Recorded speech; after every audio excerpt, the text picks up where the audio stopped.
आज तक मैंने जितना देखा है समाज में, संसार में, गरीबी का मूल कारण है अकर्मण्यता, काम ना करना, मेहनत ना करना, अच्छी सोच ना रखना, अच्छी नीति ना बनाना, अच्छे रास्ते पर ना चलना। आदमी 500 रुपए कमाता है और 250 रुपए की शराब पी लेता है और बाद में रोता है, भगवान तुमने हमें गरीब बनाया। तो ईश्वर को कोसने से क्या होगा?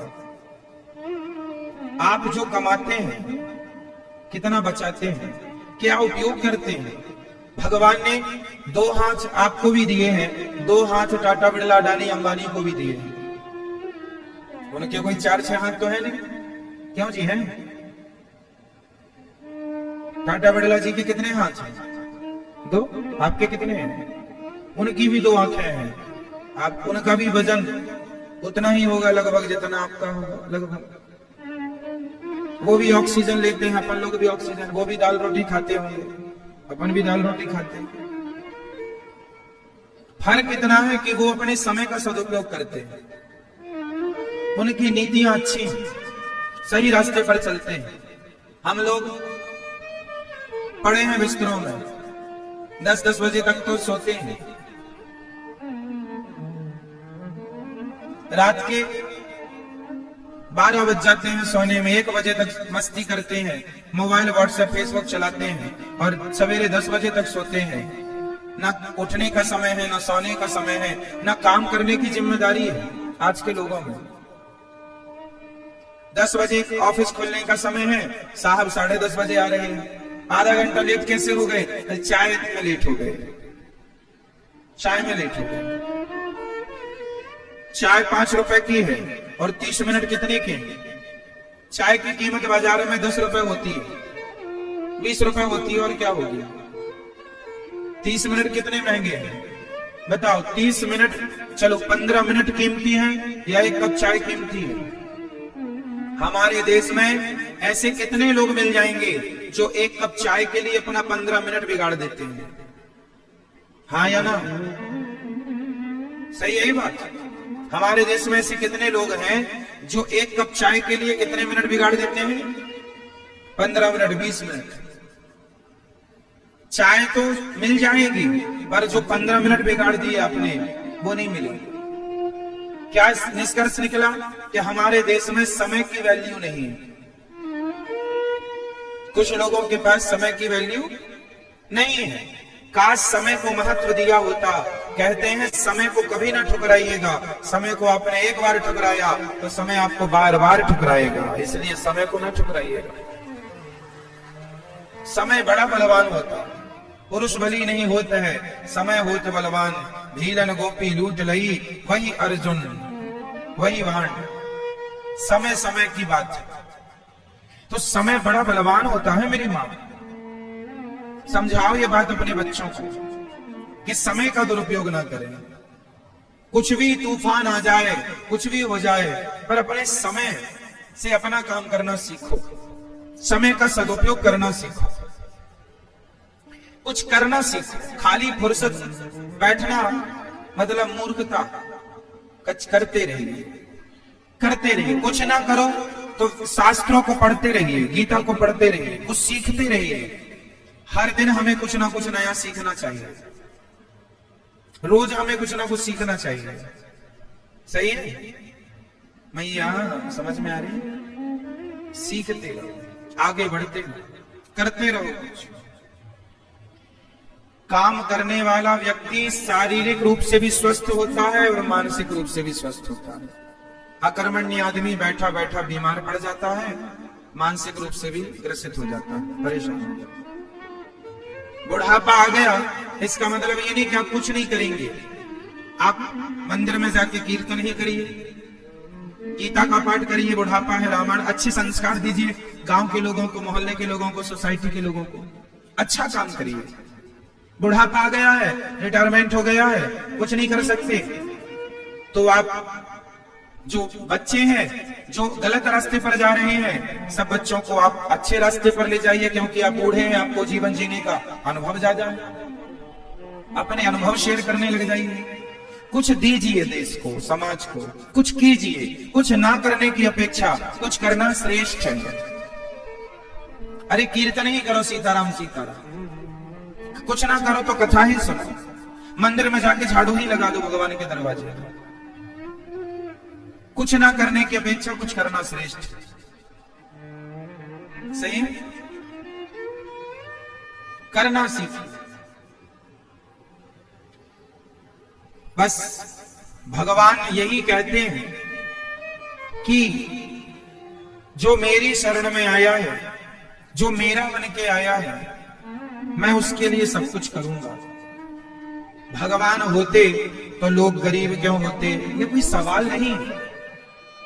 अकर्मण्यता से लोग गरीब हैं। अब दूसरी बात कि आज सब कुछ होने पर भी लोग परेशान क्यों हैं? क्योंकि सबसे बड़ी गलती यह है, जब भगवान ने गोवर्धन उठाया, बहुत ध्यान से समझिए, हम लोग सबसे बड़ी गलती क्या करते हैं जीवन में, वो समझिएगा। गिरिराज जी एक उंगली से किसने उठाया? भगवान श्री कृष्ण ने। अब जो ग्वाल वाल थे, सखा थे, मित्र थे, उन्होंने, किसी ने अपना कंधा लगा लिया, किसी ने एक लाठी ली और लाठी लगा ली, किसी ने दोनों हाथ पहाड़ पर लगा दिए। और थोड़ी देर बाद ग्वाल वालों ने भगवान श्री कृष्ण से कहा, कन्हैया तुम कुछ खा लो। भगवान बोले मैं खाऊंगा तो पहाड़ नीचे नहीं आ जाएगा। तो ग्वाल वालों ने कहा, कन्हैया क्या पहाड़ तुमने उठा रखा है? अरे हम लोगों ने इतनी लाठियां लगाई हैं, हम लोगों ने हाथ लगाए, कंधे लगाए, तो पहाड़ तुमने थोड़ी उठाया, हम सबने उठाया, हमारा भी योगदान है। भगवान बोले अच्छा ठीक है, तो तुम लोग संभालो, फिर मैं नीचे करता हूं हाथ। हाँ हाँ तुम नाश्ता करो। भगवान ने थोड़ी सी उंगली नीचे की तो जितनी लाठियां लगी थी सब चढ़ चढ़ करके टूट गई। पहाड़ नीचे आ, सब भैया बचाइयो, लाला कन्हैया बचाओ बचाओ। भगवान ने उंगली ऊपर। अब ब्रजवासियों ने सबने अपने कंधे, डंडे, हाथ नीचे कर लिए। समझ में अब आया कि पहाड़ हमारे बल से नहीं, ये तो गोविंद के बल से खड़ा हुआ। ये छोटी सी कथा क्या मैसेज देख के जा रही है? मैसेज यह है कि सबका भार किसके हाथ में है? भगवान के हाथ में है। आप लोगों ने जो कंधे लगा रखे हैं, मैं कर रही हूं, मैं कर रहा हूं। आपने जो लाठियां लगा रखी हैं, मैंने ये किया, मैंने वो किया। आपने जो हाथ लगा रखा है, मैं ना होता तो ऐसा ना होता, मैं ना होता तो मर जाता। ये गलतफहमी निकाल दो। किसी के कुछ करने से कुछ नहीं होता। हुई है सोई जो राम रची राखा। हम और आप कुछ नहीं कर सकते। हम आप कुछ करने वाले ही नहीं हैं। सब कुछ करने वाले कौन है? भगवान। जो लोग इस सच्चाई को नहीं स्वीकार करते, जो लोग इस सच्चाई को नहीं मानते, वो लोग दुखी होते हैं। जो हो रहा है वह भगवान की इच्छा से हो रहा है। जो हुआ था वह भी भगवान की इच्छा से हुआ था। जो होगा वह भी भगवान की इच्छा से होगा। अच्छा, आप क्या कर सकते हैं बताइए? आप में से ऐसे कितने लोग हैं? हम सबसे सवाल कर रहे हैं, बताइए आपके पास कितना पावर है? आप क्या कर सकते हैं? क्या आप दिन को रात बना सकते हैं? क्या आप नदी को समुद्र बना सकते हैं? क्या आप बूढ़े को जवान बना सकते हैं? क्या जवान को बूढ़ा बना सकते हैं? क्या आप चाह कर भी अपनी कमर का दर्द मिटा सकते हैं? दवाई ही तो खा सकते हैं, अच्छा इलाज ही तो करा सकते हैं। वो इलाज के बाद भी दर्द जाएगा या नहीं, ये आपके हाथ में। आपके हाथ में होता तो दर्द ही ना होता। किसान खेत में बीज ही तो बो सकता है, कितने कुंटल फसल आएगी किसके हाथ में है? क्या है? आपकी बेटी का विवाह कब होगा, ये आपके हाथ में है। आपकी बहू की बेटा ही होगा या बेटी ही होगी, ये आपके हाथ में है। बोलो मेरी माँ, फिर क्या आपके हाथ में है? आपको कितना लाभ होगा, कितनी हानि होगी, ये आपके हाथ में है। इसलिए बिंदास आनंद पूर्वक जिंदगी जीना सीखो। टेंशन लेके मरो मत, घबराओ मत। जो कष्ट आए, संकट आए, फेस करते चलो। उस सिचुएशन को हैंडल करते चलो। घबराओ मत, डरो मत, क्योंकि जो हो रहा है कहीं ना कहीं भगवत इच्छा है। इसलिए हर हाल में प्रसन्न रहना सीखिए। आपके हाथ में, हमारे हाथ में कुछ नहीं है। इसलिए जब कुछ है ही नहीं तो हम किसी बात की टेंशन लें क्यों? बेटी का विवाह कब होगा? जब समय। आप कर्म, इसका अर्थ ये नहीं है कि आप कर्म ना करें, कर्म करते रहिए, प्रयास करते रहिए। बेटी का विवाह जब होगा, हो जाएगा। आप अच्छा लड़का ढूंढते रहिए, टेंशन नहीं लेना। अरे महाराज जी लड़के नहीं मिल रहा है, घबरा रहे हैं, ब्लड प्रेशर हाई हो रहा, ये कोई बात नहीं। शांति से ये मान के चलिए, करता धरता भगवान है, जो करेंगे बिहारी जी अच्छा करेंगे। उनकी इच्छा में अपनी इच्छा मिला देनी चाहिए। कोई एक थप्पड़ भी हमारे गाल पे मारे तो ये मान लेना चाहिए कि ये भी भगवत इच्छा ही। क्या करोगे? भगवान की मर्जी के बिना कुछ नहीं होता। पत्ता भी हिल रहा है तो भगवान की इच्छा से हिल रहा है, ये समझिएगा। अब आप फिर एक सवाल करेंगे कि फिर जो लोग चोरी करता है तो क्या वो भी भगवान की इच्छा है? हाँ, वो भी भगवान की इच्छा है। क्योंकि जब वो चोरी करेगा, पकड़ा जाएगा तो उसको दंड मिलेगा। दंड क्यों मिलेगा? क्योंकि उसके कर्मों के अनुसार उसके भाग्य में दंड का विधान था, तो वो वैसी जैसी होनी होगी वैसी करेगा। भगवान बुद्धि मति गति वैसी बना देते हैं। जो होना होता है तब मति गति भगवान वैसा ही। हम और आपको सोच भी नहीं, हम और आप जो सोचते हैं वह भी कंट्रोल भगवान के हाथ में होता है। हम उतना ही सोच सकते हैं जो भगवान सोचवाएंगे, उतना ही बोल सकते हैं जितना भगवान बुलवाएंगे, उतना ही कर सकते हैं जितना भगवान करवाएंगे, क्योंकि हम कठपुतली हैं। सबई नचावत राम गोसाई। आज का आदमी व्यर्थ में टेंशन लेता है, व्यर्थ में परेशान होता है। ये जिंदगी परेशान होने के लिए नहीं मिली, ये जिंदगी मस्त होकर के जीवन जीने के लिए मिली है। खूब बिंदास जियो, आनंद से जियो, प्रसन्न चित्त से जियो। जो हो रहा है उसे भगवत इच्छा मानकर चलते हैं। आनंद के लिए जीवन मिला है, दुखी होने के लिए जीवन नहीं मिला कि जरा सा संकट आया दुखी होने लग गए, रोने लग गए। अरे जब अच्छा समय आता है आदमी का तो वो जब अच्छा समय आता है तो आदमी उस अच्छे समय को एक्सेप्ट करता है, स्वीकार करता है। तो बुरा वक्त आए तो उसे क्यों ना स्वीकार किया जाए। इसलिए हर समय को भगवान की कृपा मानकर, भगवान का प्रसाद मानकर उसे स्वीकार करना चाहिए। तो आप बताओ, आप और हम लोग क्या करते हैं? आप कितने लोगों का पेट भरते हैं? बताओ भैया, कितने लोगों का पेट भरते हैं आप लोग? 2 लोगों का, 4 लोगों का, 10 लोगों का? बताओ भैया, ओ मेरी माँ, आप कितने लोगों का पेट भरती हो मैया? आपसे पूछ रहे हैं जो थोड़ी देर पहले आपने जमाई दी है। बताओ है? कितने लोगों का पेट भरते हैं आप? 10 लोगों का? आप बताओ कितने लोगों का पालन करते हो आप लोग? दादाजी आप कितने लोगों का पालन करते हो? हम और आप कितने लोगों का पालन करते हैं? भैया बोलो मेरी माँ। किसी का भी नहीं। सबके पालनहार कौन है? भगवान। इससे क्या सिद्ध हुआ? हम जन्म क्यों लिए हैं? हम भगवान को प्राप्त करने के लिए, अच्छे काम करने के लिए, अच्छे विचारों को प्रकट करने के लिए, अच्छे रास्ते पर चलने के लिए हमारा जन्म हुआ है। पर हम लोग बुरे रास्ते पर चलते हैं, बुरे काम करते, अच्छे काम करो, अच्छे रास्ते पर चलो और आनंद से जीवन जीते रहो, जीते रहो, जीते रहो, जीते रहो। ये ना सोचा जाए कि हम तुम्हें पाल रहे हैं, हम तुम्हें खिला रहे हैं, कोई किसी को नहीं खिलाता। हर व्यक्ति अपने भाग्य का दाना पीना, खाना पीना खाता। एक राजा था, एक राजा ने एक मक्के का दाना लिया, मक्के का एक दाना लिया और दाना लेकर के अपने गुरुजी से बोला, राजा सिंहासन पर बैठ के भरी सभा में।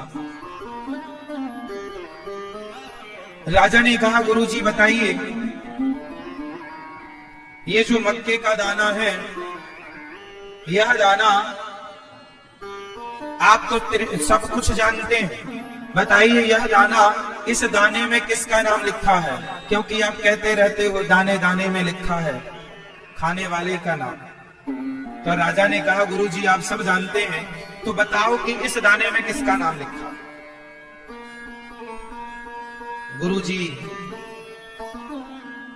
बड़े ज्ञानी थे, सामान्य नहीं थे, त्रिकालज्ञ थे, बड़े उद्घट विद्वान थे, सब कुछ जानते थे। उन्होंने कहा, राजन, इस दाने में वो कबूतर बैठा है, उस कबूतर का नाम लिखा है। राजा बड़ी जोर से हंसा, गुरुजी आज आपकी बात झूठी हो जाएगी, कबूतर खा ही नहीं सकता इसे, क्योंकि ये मेरे हाथ में है, मैं खाऊंगा और मैं खाऊंगा तो आपकी बात झूठी हो जाएगी। राजा बोले, आपकी बात झूठी हो जाएगी। आओ। गुरुजी ने कहा, बेटा दाने दाने में लिखा है खाने वाले का नाम, यदि इस दाने में उस कबूतर का नाम लिखा है तो वो कबूतर ही खाएगा। राजा जोर से हंसा और हंसते हंसते उसने दाना अपने मुंह में डाल दिया। जब मुंह में डाला तो वो हंसने के कारण वो दाना जाकर के उसके यहां गले में फंस गया। फंस जाता ना कई बार भोजन हम लोगों के यहां, फिर कई बार फिर जल्दी से पानी पीना पड़ता है खाने के तुरंत बाद, तब को लगता है कि हाँ अंदर गया नहीं, गले में रह जाता है। तो राजा हंसने के कारण वो दाना खा लिया और गले में फंस गया। अब फंस गया, वो चिल्लाने लगा, ये वो चिल्लाने लगा। अब क्या हुआ, अचानक उसे छींक आई और जब छींक आई तो दाना नाक से बाहर आया और बाहर आया तो छींक के कारण प्रेशर से दूर गिरा तो पक्षी तुरंत उड़ करके आया, दाना मुंह में दबा के भाग गया। गुरुजी ने कहा, दूसरे के भाग्य का खा भी लोगे तो वो तुम्हें पचेगा ही नहीं, इसलिए दूसरे के हिस्से का नहीं खाना चाहिए।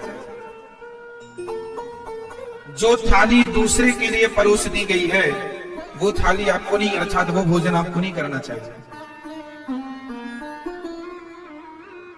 जो अन्न किसी के लिए निकाल दिया है वो उस तक पहुंचा, वो ना मिले तो गाय को खिला दो, कुत्ते को खिला दो, उसके हक का ना खा।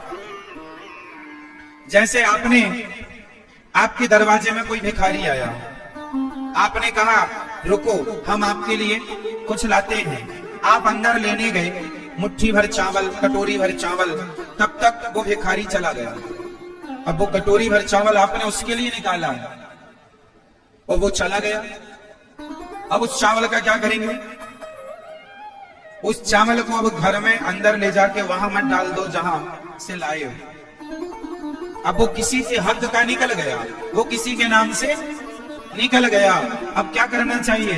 अब उस चावल को वो चला गया जिसको देना था, तो या फिर किसी दूसरे को दो, कोई दूसरा भिखारी आ जाए तो उसे दे दो, या गाय को दे दो, या कुत्ते को दे दो, या पक्षियों को दे दो, पर उसे आप ना ग्रहण करो। पैसे भी किसी के नाम के निकल गए तो आप उसे दीजिए, अब उससे अपना काम ना करिएगा, क्योंकि हम सब लोग अपने हक का खाएं, किसी और के हक का ना खाएं। इसलिए कहा करता हूं कि हम और आप पालनहार नहीं हैं, हम और आप किसी का पेट भरने वाले नहीं हैं, सबके पालनहार भगवान हैं। कितना हमारे पास जो धन है उसमें भी कितनों का नाम लिखा है, ये ईश्वर ने पहले से तय कर रखा है।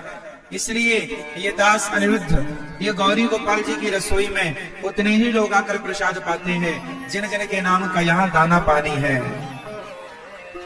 तो ये आपके भाग्य का ही आप लोग खा रहे हैं, ये आप ही खा रहे हैं आपके भाग्य का। इसलिए कोई किसी को नहीं खिलाता, कोई किसी को नहीं देता, भगवान ही सबको देने वाले हैं। इसलिए दाता एक ही है, दाता एक राम, भिखारी सारी दुनिया, और राम एक देवता, पुजारी सारी।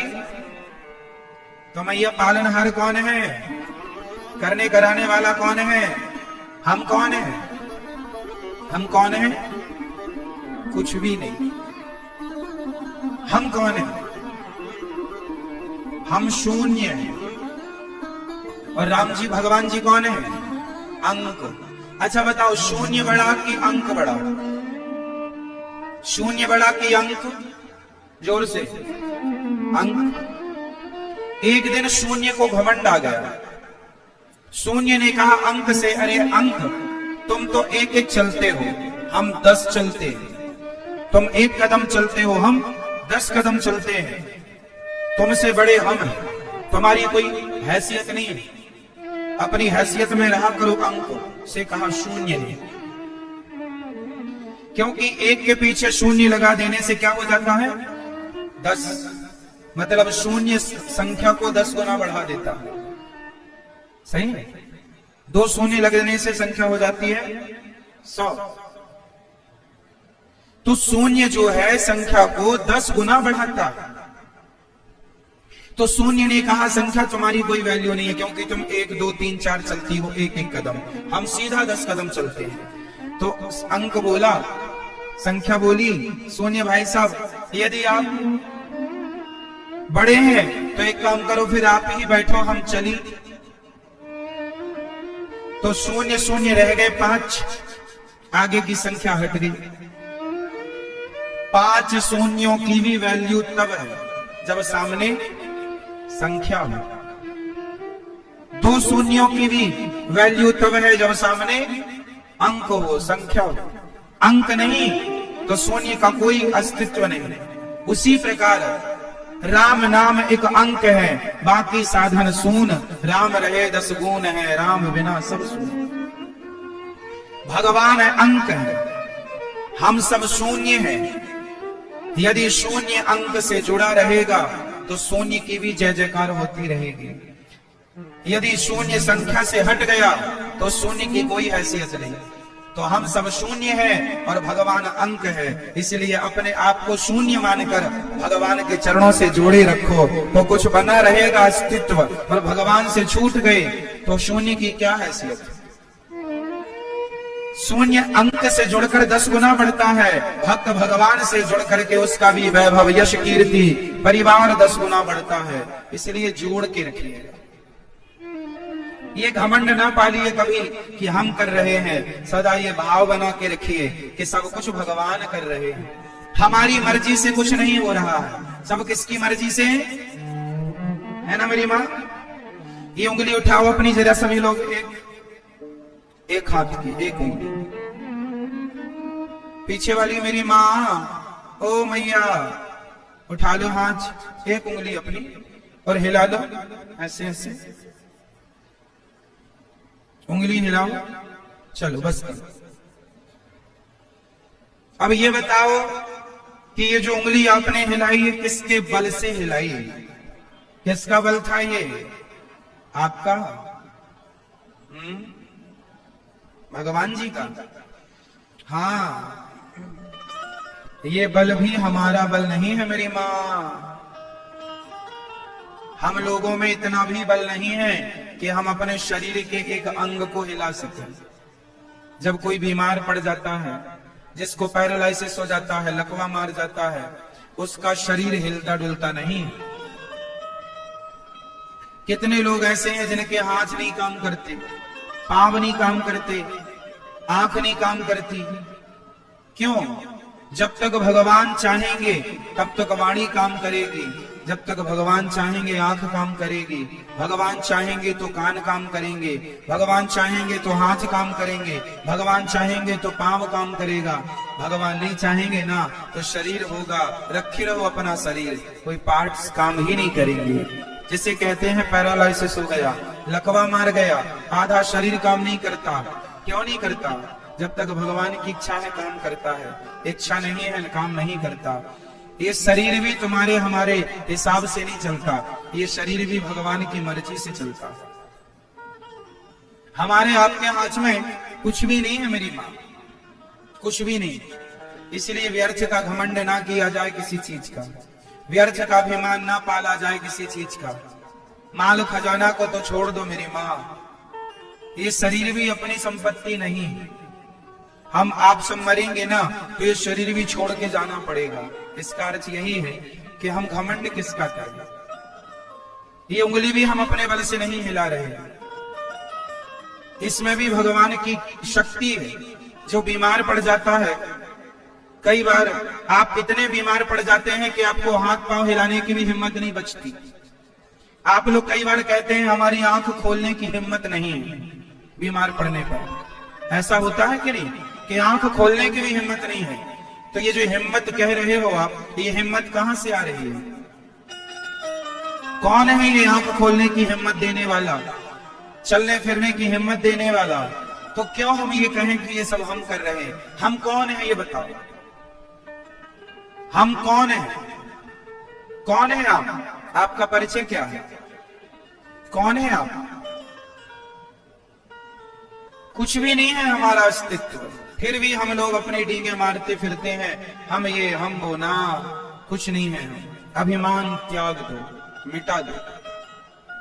जब हमारा शरीर पूरा हो जाता है, जब मृत्यु आती है ना, तो हम लोग जल जाते हैं, और जलने के बाद क्या बचती है हमारी? जोर से, सिर्फ राख। कितने रुपए के घड़े में आ जाती है? बोलो। मैया 25 गया जमाना, 25 वाला 50 हो गया, महंगा हो गया घड़ा। 50 रुपए के घड़े में तुम्हारी पूरी राख आ जाएगी। जो बड़ी बड़ी बातें करते थे, बड़ी गाड़ी बड़े बंगले का बड़ा रुतबा दिखाते थे, बड़ी अकड़ दिखाते थे, उड़ रही है तुम्हारी राख। 50 रुपए के घड़े में पूरी की पूरी, है ना? जब तक जिंदा थे तो कितना सामान था, मर गए तो मुट्ठी भर राख रह गई है। ये सच्चाई है। कितने ऐसे आपने देखे होंगे जो आपके देखते देखते जिनका नाम, जिनका यश, जिनकी कीर्ति सब कुछ पड़ा का पड़ा, धरा का धरा रह गया, अंत में मुट्ठी भर राख बन गए। हाँ, आप में से कितने लोग ऐसे हैं जो एक दिन राख हो जाएंगे? अरे सब लोग हैं, सब। तो आप लोग राख हो क्या? हाँ, हम भविष्य की राख हैं, हम भविष्य की उड़ती हुई राख हैं, धूल है। इसलिए भगवान के चरणों की धूल ही माना करो कि हे नाथ, जब मैं मर जाऊंगा और मेरे शरीर की राख उड़ उड़ के वो धूल का कण बिहारी जी के चरणों में जाकर चिपक जाएगा तो जीवन सार्थक हो जाएगा। राधे तेरे चरणों की गर धूल जो बन जाऊं, ये धूल है। आप हम एक दिन इसी धूल मिट्टी में मिल जाएंगे। आज नहीं कल, कल नहीं परसों, 2030 तक नहीं तो 2040 तक, 2040 तक नहीं तो 2050 तक, 2050 तक नहीं तो 2060 तक, 2060 तक नहीं तो 70, 80, 90 तक। और बताओ क्या बोल दें हम? पार करा दें 2000 को? नहीं, ये सच्चाई है। अब बताओ, जब हम राख हैं भविष्य की मुट्ठी भर, तो अब एटीट्यूड किसका करें, घमंड किसका करें? हम बताओ झगड़ा किससे करने जाएं? अब किससे लड़ें? ये शरीर हमारा झगड़ा करने के लिए नहीं मिला, लड़ने के लिए नहीं। हम किस किस के दोष देखें, इसलिए अपने दोष देख लो और भगवान के गुणों में मस्त रहो। भगवान जैसा कोई गुणी नहीं और हमारे जैसा कोई दोषी नहीं। बुरा जो देखन मैं चला, बुरा न मिलिया कोई, जो दिल खोजा आपना, हमसे बुरा ना हम बुरे हैं। भगवान अच्छे हैं, अच्छाई भगवान की देख लो, बुराई स्वयं की देख लो, बात खत्म। व्यर्थ का झूठा एटीट्यूड, अभिमान, हमें जानते नहीं, कॉलर खड़ी कर करके लोग डींगे मारते रहते हैं, व्यर्थ का गाल बजाते रहते हैं। कौन बचा है जो तुम बचोगे? इतनी लंबी लंबी बातें ना किया करो, सपनों में ना जिया करो, यथार्थ पहचानो, सत्य को जानो।